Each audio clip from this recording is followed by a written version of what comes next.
ચૂંટણી આચાર સંહિતાનો ભંગ કરવાના મુદ્દે શહેર કોંગ્રેસ દ્વારા ચૂંટણી પંચને લેખિતમાં ફરિયાદ દાખલ કરવામાં આવી। વડોદરા લોકસભા ભાજપના ઉમેદવાર દ્વારા આદર્શ ચૂંટણી આચાર સંહિતા ભંગ કરી હોવાના મુદ્દે વડોદરા શહેર કોંગ્રેસ દ્વારા ચૂંટણી પંચમાં લેખિત વાંધો ઉઠાવી ફરિયાદ કરી છે।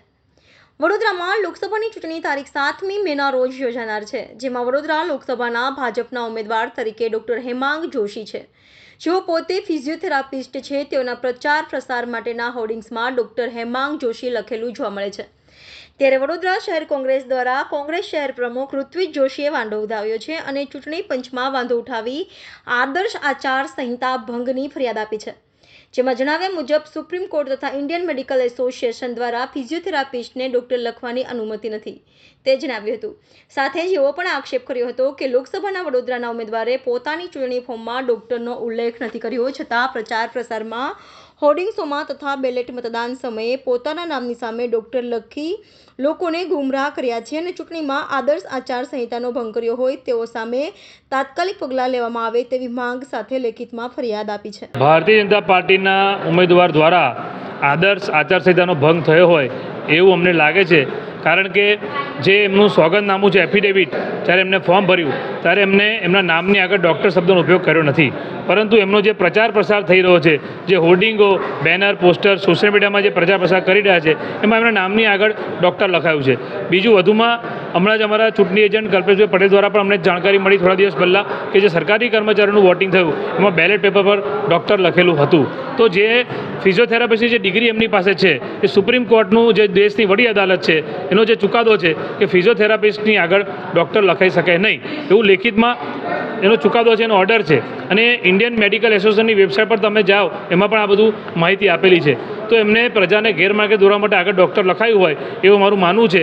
તો એમાં જે કાયદાનો ભંગ થઈ રહ્યો છે સુપ્રીમ કોર્ટના જજમેન્ટનો, તે મુજબ એમની પર કાયદાકીય કેસ થાય અને જે હજુ વોટિંગ બાકી છે, પ્રજા સુધી વોટ આપ્યો નથી, ત્યારે પ્રજાને ગેરમાર્ગે દોરવા માટે જે ડૉક્ટર આગળ લગાવતા હોય તો ઈવીએમ બીયુ જે છે બેલેટ યુનિટ એની પરથી ડૉક્ટર શબ્દ કાઢવો જોઈએ। અમારા કોંગ્રેસના ઉમેદવાર જસપાલસિંહ પડિયાર છે, એમનું નિકનેમ બાપુ છે, તો એ નામની પાછળ નિકનેમ આવે, નામની આગળ ના આવે, એટલે એ બહાનું પણ એમનું ચાલે નહીં। ડૉક્ટર શબ્દ આગળથી હટાવવો જોઈએ અને એ પ્રજાને આજે પ્રજાના સેવક બનવા તમે નીકળ્યા હોય, પ્રજાના વોટ લેવા નીકળ્યા હોય તો તમે કેવી રીતે જુઠ્ઠું બોલી શકો? આજે તમે નિયમોનું તો પાલન આપણે કરવું જોઈએ। એટલે અમને એવું લાગે છે કે આદર્શ આચાર સંહિતાનો ભંગ થયો હોય અને જો ચૂંટણી પંચ પણ નિષ્પક્ષ ચૂંટણીની વાત કરતા હોય તો એમને પણ આમાં કાયદાકીય કાર્યવાહી કરવી જોઈએ એવી અમારી માંગણી છે।